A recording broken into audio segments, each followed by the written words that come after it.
예수님께서 십자가를 지시고 죽으시자 제자들은 다 실망하고 낙담했습니다.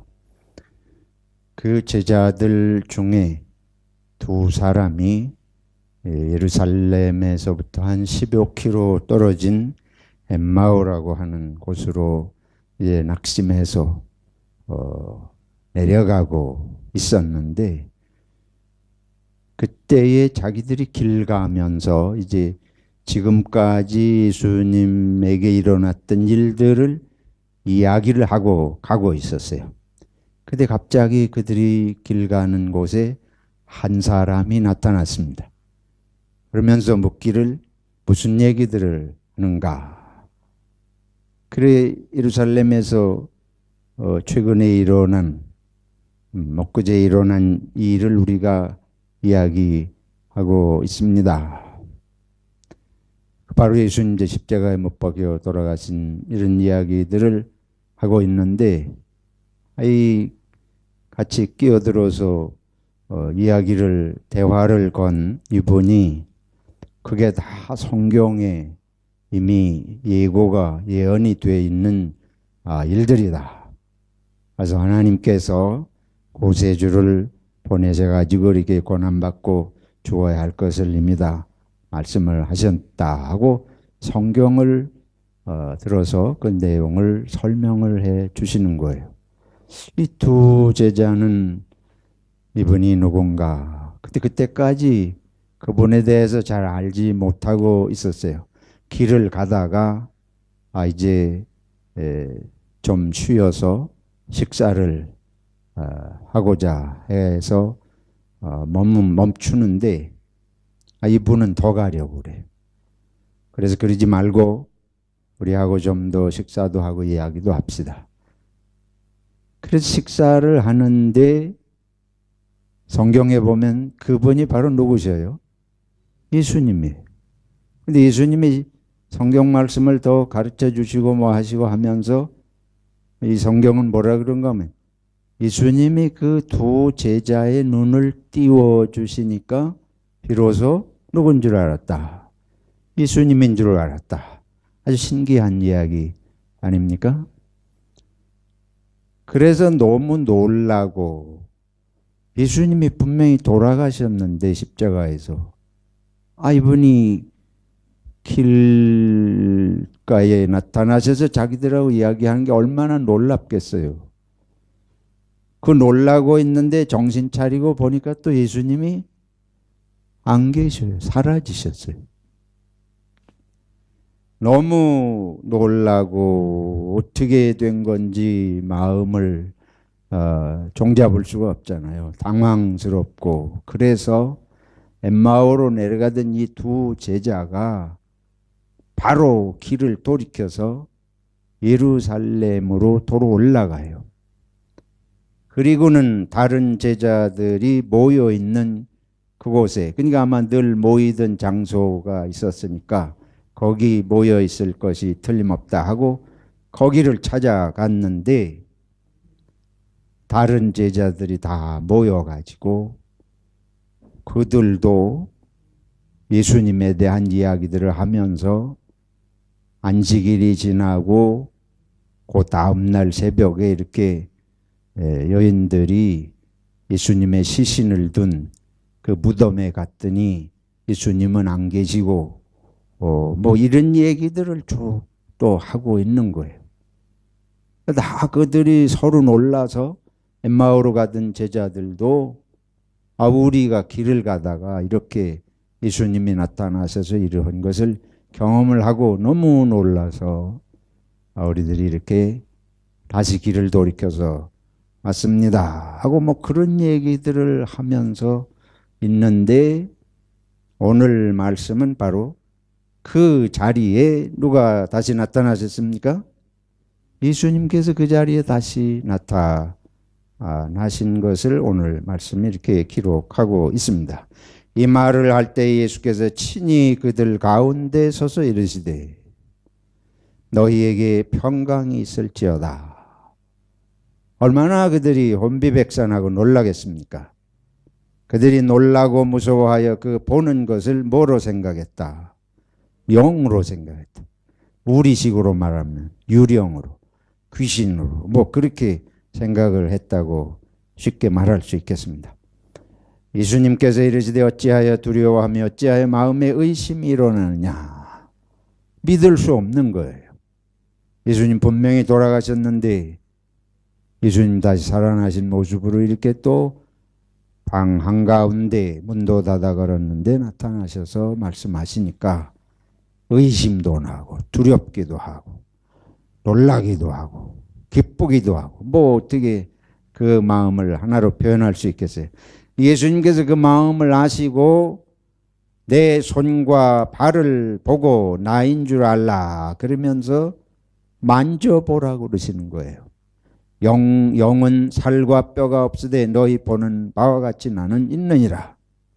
그러고는 손과 발을 보이시나 그들이 너무 기쁨으로 아직도 믿지 못하고 놀랍게 여길 때에 아직도 믿을 수가 없어요. 그러니까 예수님께서 그러면 무슨 먹을 게 좀 있느냐 그랬더니 구운 생선 한 토막을 드리니 받으사 그 앞에서 잡수시더라. 친히 예수님이신 것을 보여주신 것이라고 할 수 있습니다. 우리 사복음서를 쭉 읽어보면 예수님께서 이와 같이 부활하신 후에 제자들에게 나타나시는데 우리 같은 몸으로는 할 수 없는 그런 모습으로 나타나시기도 하시고 사라지기도 하시는 모습을 이 성경이 증명하고 증거하고 있습니다. 성경이 이것을 말씀하시는 것은 예수님이 부활하신 후에 변화되셨다. 그리고 우리들도 이 육체의 몸이 생명의 전부가 아니고 하나님의 은혜 가운데 이른 변화가 될 것을 예수님을 통해서 성경이 우리들에게 증언하고 있는 것입니다. 이제 예수님께서 그 제자들하고 말씀을 하시면서 성경 말씀을 하셔요. 여기에 모세의 율법과 선지자의 글과 시편의 날을 가리켜 기록된 것이 다 이루어져야 하리라고 했는데 그 말씀이 바로 나를 두고 한 말이다. 이러고는 성경을 가르치셔서 그들에게 이제 일깨워 주십니다. 고난이 있으시고 죽으신 가운데 부활할 것까지 성경이 이미 구약이 예고한 것을 예언한 것을 이제 일일이 설명을 하십니다. 그리고 중요한 것은 이제 오늘 본론으로 우리가 살펴볼 말씀은 47절입니다. 또 그의 예수님께서 이제 그 말씀을 쭉 해 주시고는 그 다음에 결론적으로 이 말씀을 하세요.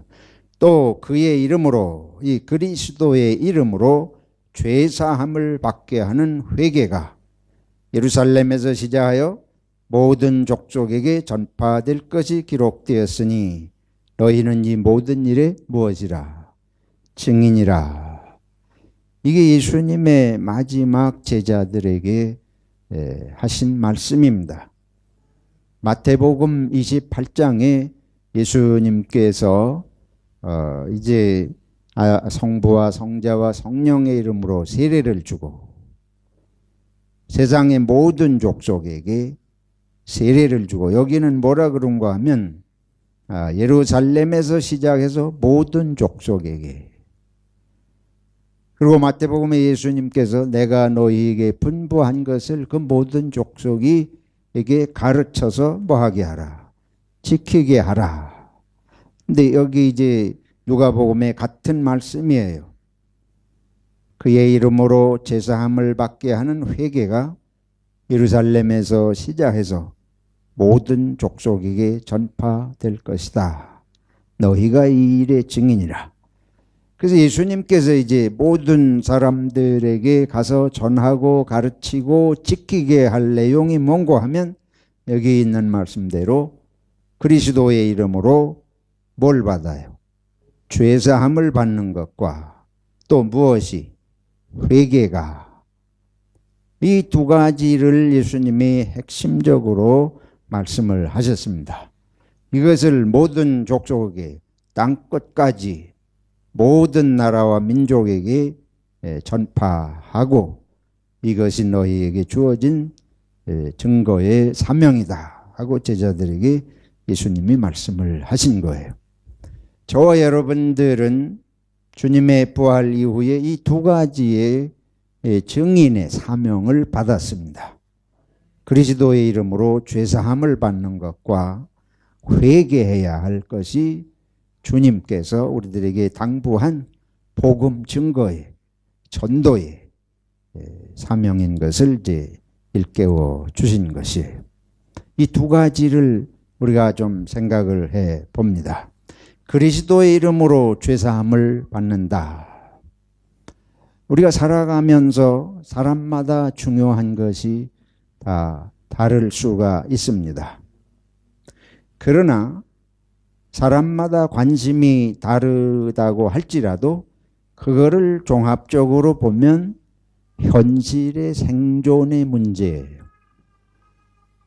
우리가 어떻게 건강하게 오래 살 것인가. 이게 관심이 없는 사람이 없잖아요. 조금만 우리가 병이 들고 아파도 활동하기가 불편해요. 그래서 살아가는 동안에 먹고 건강하고 우리들의 육신이 편안하게 거하고 잠을 잘 수 있는 집이 있고 따뜻하고 시원하게 보호할 수 있는 옷을 입고 뭐 이런 기본적인 의식주는 결국 우리들의 생명을 위한 것인데 이게 우리들의 일차적인 관심이라고 볼 수 있습니다. 근데 살아가다 보면 어떻게 보면 이런 것들이 용이치 않을 때는 이 자체가 삶의 목적이 돼요. 의식주가 삶의 필요 조건이 아니고 의식주가 삶의 목적이 되는 경우들이 종종 있습니다. 먹기 위해서 살고 입는 데다가 집 사는 데다가 아주 목숨을 걸어요. 죽는 줄 모르고 집을 사느라고 돈을 벌어요. 죽는 줄 모르고 빚을 지면서도 아주 본때 있는 세련된 옷을 입기 위해서 몇백만 원씩 뼈 빠지게 일을 해도 단돈 2,300만도 못 버는 사람들이 명품 가방을 들고 명품 옷을 입는 데에 그냥 서슴없이 돈을 쓰고 그러는 것을 보면 인생의 목적이 과연 어디에 있느냐를 우리가 착각을 하고 혼동할 수 있는 일들이 주변에서 비일비재하게 일어나는 걸 보게 됩니다. 우리의 관심은 결국은 육체의 일입니다. 육체적인 것이 우리의 생의 목적처럼 그렇게 되어 있습니다. 그러나 여기 성경은 예수님은 인생의 가장 심각한 문제는 생명이다. 근데 그 생명이 육체적인 생명이 아니고 영적인 생명이 가장 중요한 것을 말씀하고 있습니다. 그 영적인 생명의 중요성을 일깨우는 게 뭐냐 하면 죄의 문제예요. 육신은 병이 들어가지고 뭐 암이 걸리거나 무슨 병이 걸리면은 아주 심각하잖아요. 죽을 때가 오면 우리들이 모든 것이 끝이 나요. 그 많은 소망도 욕망도 성취도 다 소용이 없습니다. 다 놓고 가야 돼. 어쩔 수가 없어요. 그런데 이 주님께서 말씀하시는 것은 이 육신의 문제를 넘어서서 영적인 생명이 있는데 영적인 생명에 병이 드는 것은 영적인 생명이 죽는 것은 죄의 문제라는 것입니다. 하나님은 우리를 육과 함께 영적인 존재로 지으셨습니다. 인간이 영이 없으면 인간의 육신은 생명이라고 온전히 말할 수가 없다 하는 거예요. 그래서 인간의 육신을 넘어서서 인간의 영이 병들게 하는 죄의 문제를 해결해 주지 않으면 인간의 영이 아주 죽어서 하나님이 본래 지으신 우리를 사랑하시는 그 하나님에게는 너무 가슴 아픈 일이신 거로 예수님을 통해서 우리의 죄사함의 길을 열어주시기를 원하신 것입니다. 그래서 예수님 오셔서 십자가에서 하신 일은 다른 게 아니에요. 우리의 모든 죄가 깨끗이 용서함을 받고 하나님이 주시는 영생을 회복하게 하시는 일이 예수님의 사명이셨습니다. 그러시고 부활하셨으니까 이게 가장 중요한 메시지지요. 우리의 죄의 문제를 위해서 십자가에 죽으시고 그리고 영생에 부활을 하신 주님이 우리들에게 가장 강력하게 중요한 것으로 일깨우실 것은 죄사함의 문제 이상일 수가 없습니다. 그래서 우리들에게 너희가 먼저 이 주님의 이름으로 그리스도의 이름으로 죄사함을 받는 이 은혜를 먼저 깨닫고 이 은혜를 받아라 하는 것이 우리가 예수 믿고 신앙생활하는 가장 근본적인 목적은 우리의 죄사함을 받고 영생을 얻는 것인 줄로 믿습니다. 그래서 부활의 생명이 우리들의 신앙의 핵심입니다. 바울 사도는 부활이 없으면 우리의 믿음은 전부 헛것이다. 영생에 이르지 못하면 우리들의 신앙생활이 무슨 의미가 있냐? 아무런 의미가 없다. 주님께서 죄사함을 받는 이 은혜를 깨닫고 그 우리가 주님을 그리스도의 이름으로 그의 이름으로라는 건 그리스도를 믿고 의지함으로 죄사함을 받아 영생에 이르는 것이고 그 다음에 이거를 전하라는 것이에요. 자기가 이걸 믿지 못하면서 어떻게 전하겠어요? 그렇지 않아요? 전하려고 하면 먼저 내가 이 은혜를 체험하고 믿어야죠. 그런데 그 다음에는 이걸 전하라고 하는 것입니다. 너희는 이 모든 일에 무엇이라?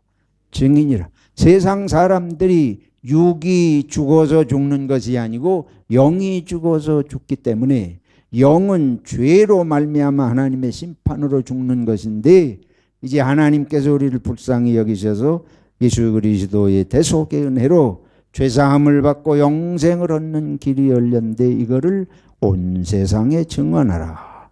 온 세상에 이것을 전하라. 이걸 사명으로 주신 것입니다. 둘째는 회개를 말씀하셨어요. 여기는 죄사함을 받게 하는 회개, 우리 그렇게 번역이 되는데 영어 성경의 NIV에 보면은 그냥 repentance하고 forgiveness of sins 이게 병행이에요. 회개와 죄사함. 죄사함을 받는 목적이 뭐예요? 죄사함 받았으면 죄사함 받고 영생을 얻었으면 이제는 그냥 또 맘대로 이전처럼 살아도 되는 것이냐? 여기 분명하게 예수님께서 회개를 말씀하셨습니다. 그 회개라고 하는 게 뭐냐?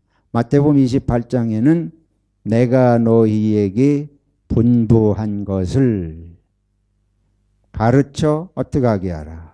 지키게 하라. 예수님이 말씀해 주신 내용들을 살라는 거예요. 그게 회개입니다.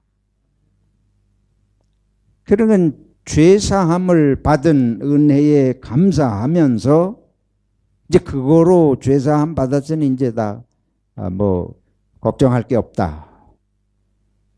맞습니다. 그러나 이 땅에 살아있는 동안에 우리를 위해서 우리의 죄를 깨끗게 하시기 위해서 십자가에 죽으시기까지 하신 주님의 은혜를 생각하면 그 주님이 말씀하신 말씀에 따라서 삶을 살아야 되는 건 바른 하나님의 은혜에 대한 응답이라고 볼 수 있죠. 그렇지 않습니까? 우리들이 은혜는 받을 건 받고 또 사는 거는 내 맘대로 또 죄된 삶을 계속 살려고 하면 그건 은혜 받은 것에 합당하지 못한 거 아니에요? 우리가 어떻게 완벽하게 그렇게 살 수 있습니까? 그건 다른 얘기입니다. 우리가 죄를 안 짓고 살 수 없다 하는 얘기하고 그렇기 때문에 맘대로 죄 짓는 거하고는 다른 얘기예요. 아직 이 땅에 사는 동안에 우리가 온전치 못해서 여전히 죄를 범하고 실수할 수 있지만은 마음 자체가 하나님의 은혜를 알고 말씀대로 살려고 하는 그것은 우리들에게 꼭 필요한 줄로 믿습니다. 천국에 가서 살면은 지금처럼 살지 않을 거 아니에요. 그래서 그 천국의 삶을 이 세상에서 미리 살도록. 자, 회개가 왜 중요하냐? 회개라는 게 죄를 지었으니까 회개해야 할 거 아니에요? 그럼 죄라는 게 뭐예요? 죄라는 것은 하나님의 뜻대로 살지 않는 거예요. 하나님을 위해서 살질 않아요. 둘째, 또 현실 속에서는 누구를 위해 살지 않아요. 우리 형제자매 이웃을 위해 살질 않아요. 그럼 누구를 위해서만 살겠습니까? 나를 위해서만 살면 그게 바로 죄된 삶입니다. 우리의 지음받은 목적이 하나님의 뜻을 따라서 형제자매 이웃들을 복되게 하고 돕고 사랑하고 살기 위해서 지음받았는데 그렇게 살지 않으면 그게 죄예요. 죄라고 하는 건 지음받은 생명의 목적에 맞지 않게 사는 모든 것은 죄 옳습니다. 만약에 우리들이 진화론을 믿는다면 죄가 있을 필요가 없어요. 진화론을 믿는데 왜 죄가 있어요? 사회생활하는 동안에 뭐 법을 만들어 놔가지고 법을 어기면 감옥에 가고 벌금 내고 뭐 그럴지언정 진화론에는 삶의 목적이 없는데 그렇잖아요. 그냥 무슨 뭐 이 단세포가 아메바가 무슨 뭐 그런 데서부터 어떻게 인간이 발전해 왔다며? 근데 그건 무슨 삶의 목적이 있어요? 그런 존재가. 우연히 그렇게 해가지고 어떻게 생명이 돼서 나왔는데 우연 속에 목적이 있습니까? 없습니까? 우연인데 무슨 목적이 있어요? 내가 어쩌다가 하보니까 이렇게 세상에 존재하게 됐더니 삶의 목적이 없는데 의미가 없는데 기준이 없는데 무슨 죄가 있어요?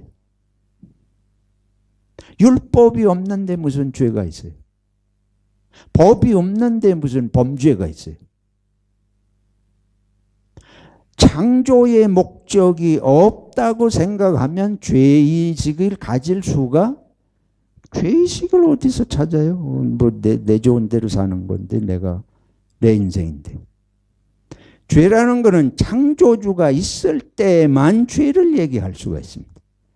왜 그러면 창조주가 목적을 가지고 사람을 지은 거 아니에요. 그걸 인정해야만 그 목적에 맞게 살지 않으면 죄인 거예요. 그렇지 않습니까? 그래서 신앙이 없는 사람은 참된 죄의식이 없어요. 어떻게 창조주와 인생의 목적의식이 없는데 어떻게 범죄의식이 있습니까?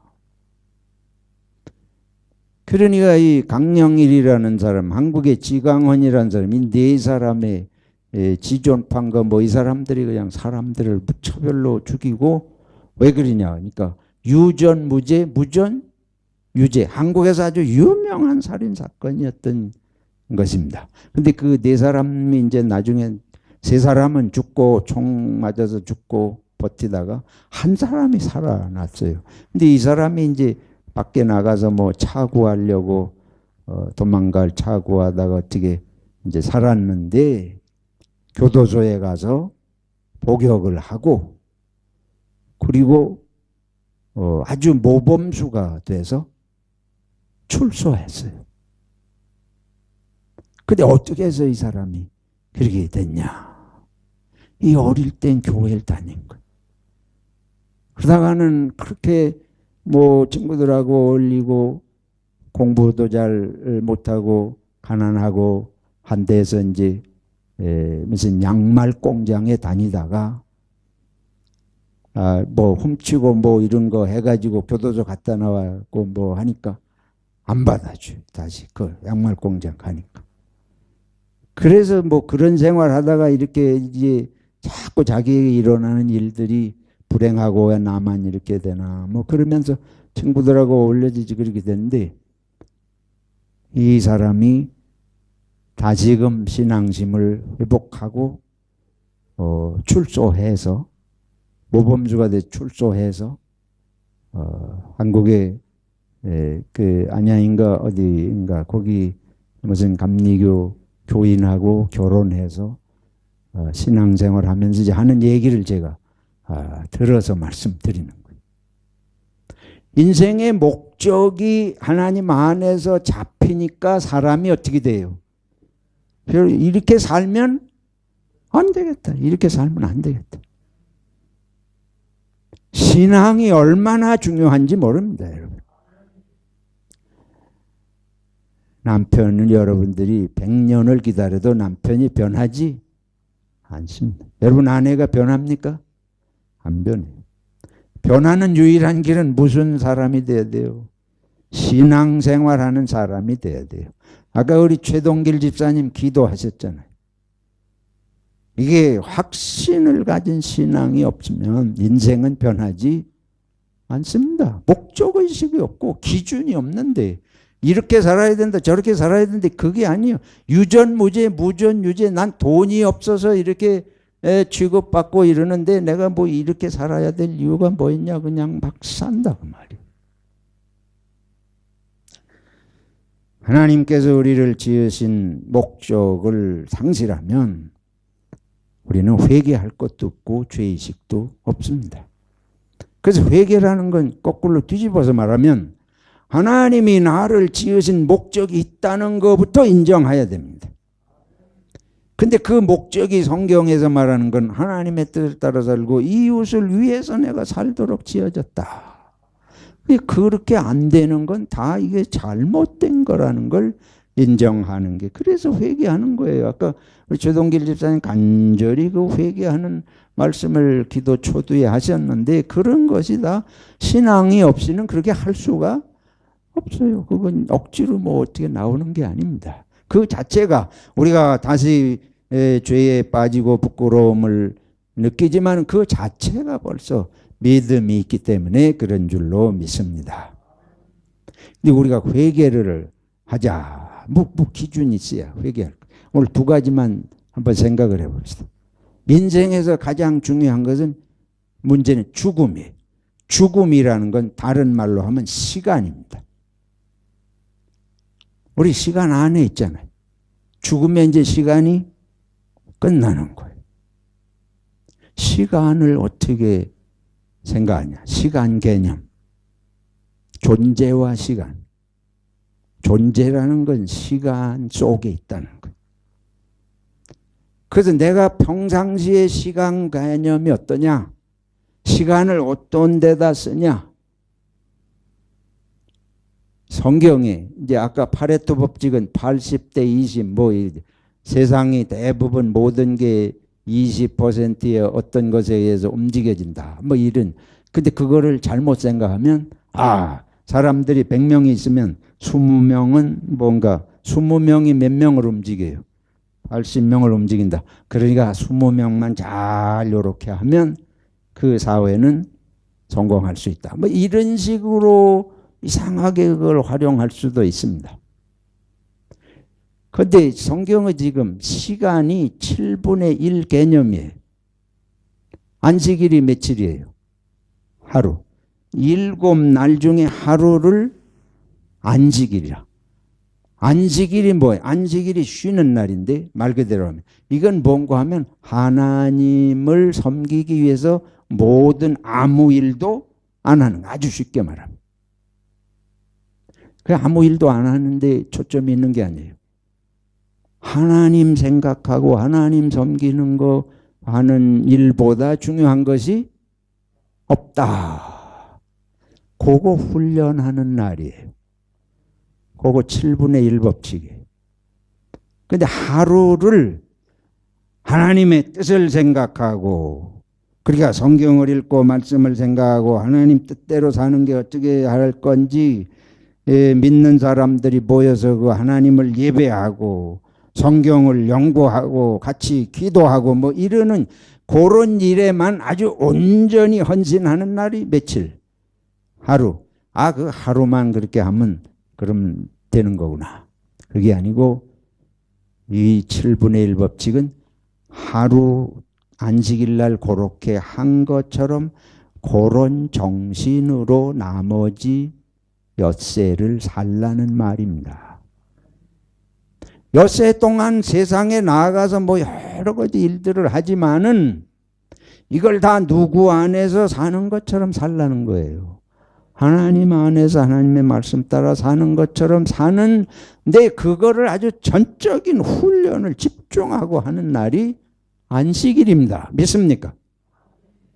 이게 기독교 정신이에요. 이게 뭐 안식일에 무슨 거기 미신처럼 그날에 뭐 예배하러 안 가고 뭐 안 하면 벌을 받고 예배 빼먹으면 뭐 하나님의 혼내, 그런 개념이 아닙니다. 우리는 기복 종교가 아닙니다. 예수 그리스도를 믿는 기독교는 하나님의 정신을 실현하는 데 집중하는 종교지, 그 정신이 뭐냐 하면 안식일 정신이에요. 안식일이 너무 중요한 것이에요. 근데 우리를 이제 자꾸만 무당 종교식에 익숙해가지고 고날 자체에 뭐가 있는 줄로 알아요. 고날 자체에 뭐가 있는 게 아니고 그 정신을 훈련하고 집중해서 나머지 날을 살아라. 다른 또 하나는 10분의 1 법칙이 있습니다. 인생에서 정말 중요한 것이 무엇입니까? 돈입니다. 돈이 오늘 세계를 지배합니다. 개인도 지배하고 국가도 지배하고, 북한이 저렇게 핵무기를 만들고 미국하고 뭐하고 하는 것도 다 뭐가 없어서 그래요? 돈이 없어서. 남한이 북한보다 요새 우쭐거리고 하는 것도 뭐가 북한보다 많아서 그래요? 돈이 많아서. 남한이 북한보다 돈이 없는, 이렇게 저울이 거꾸로 돼봐요. 어디서 큰 소리 할 생각이 있겠어요? 자신감이 어디서 나와요? 요새는 유전, 그야말로 그런 세상입니다. 이렇게 생명처럼 소중하게 여겨지는 게 옛날이나 지금이나 돈이기 때문에 돈의 10분의 1 법칙, 그게 11조입니다.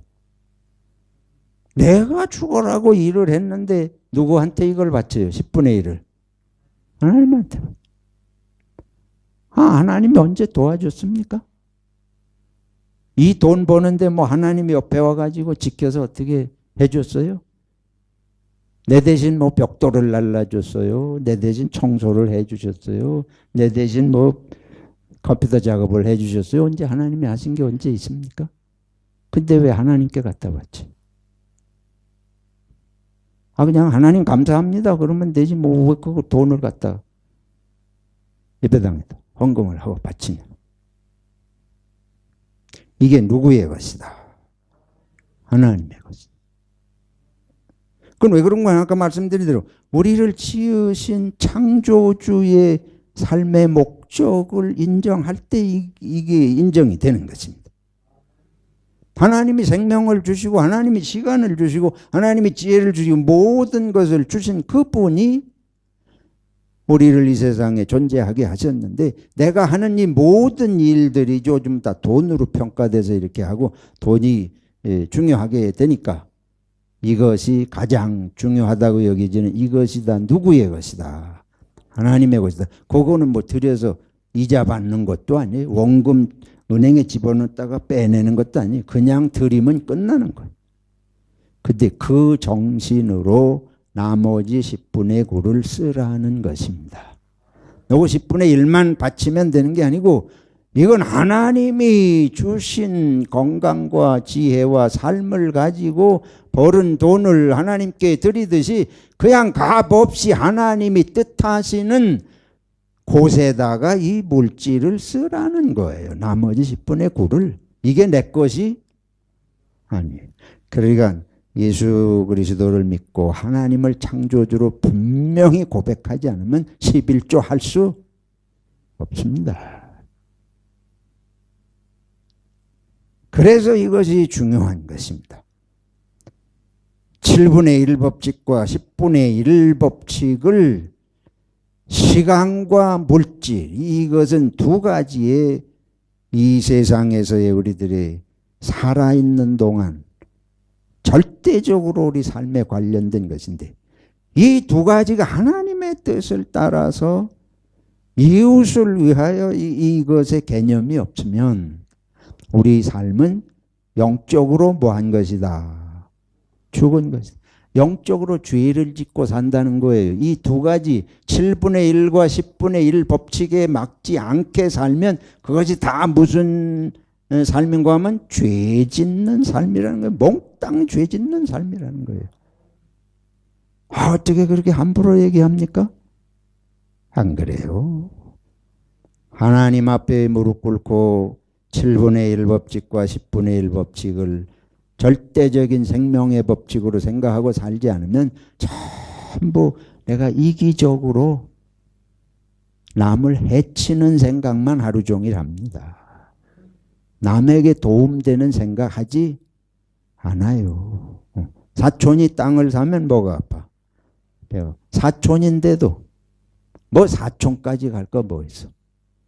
재벌들 보니까 형제지간에 죽이고 살리고, 형제지간에 죽이고 살리고, 그거 먹고 살 게 넘치는데도 그게 아니에요. 이 회사, 아버지 회사를 전부 내 거 삼으려고 형제지간에 죽이고 살리고 그러잖아요. 그러니까 그 사람들만 그래요? 다른 사람도 다 그 생각 가지고 우리가 그렇게 산다고요. 그래서 예수님께서 이제 말씀하신 것입니다. 영적인 삶이 하나님의 은혜로 이웃을 위해 지음받은 걸 생각하고 살지 못하면 다 죄만 짓는다. 근데 하나님이 불쌍히 여기셔서 예수님을 통해서 이걸 이제 용서를 해 주셨는데, 깨끗이 용서함 받은 것을 감사하면서 이 삶을 다시 살도록 노력을 하라는 거예요. 완벽할 수가 없어요. 그러나 우리가 마음이 그 자체가 회개할 마음이 없으면 어떤 거예요? 회개할 마음이 없으면 계속 남을 괴롭히고 살겠다는 얘기하고 똑같습니다. 여러분, 내가 생각하고 말하는 게 전부, 여러분 주위에 보세요. 여러분 주위에 관계된 분들이 여러분 잘 될 때 좋아하는 사람이 있습니까? 생각해 보세요. 엄마 아버지 빼고는 없어요. 엄마 아버지 빼고 여러분 잘 되는 거 좋아할 사람 한 사람도? 저는 목사는 어떻게 아니 진지 있는 대로 생각을 해보자고요. 사람이 다 그러는데 그게 죄로 가득한 거지 뭐예요 그게.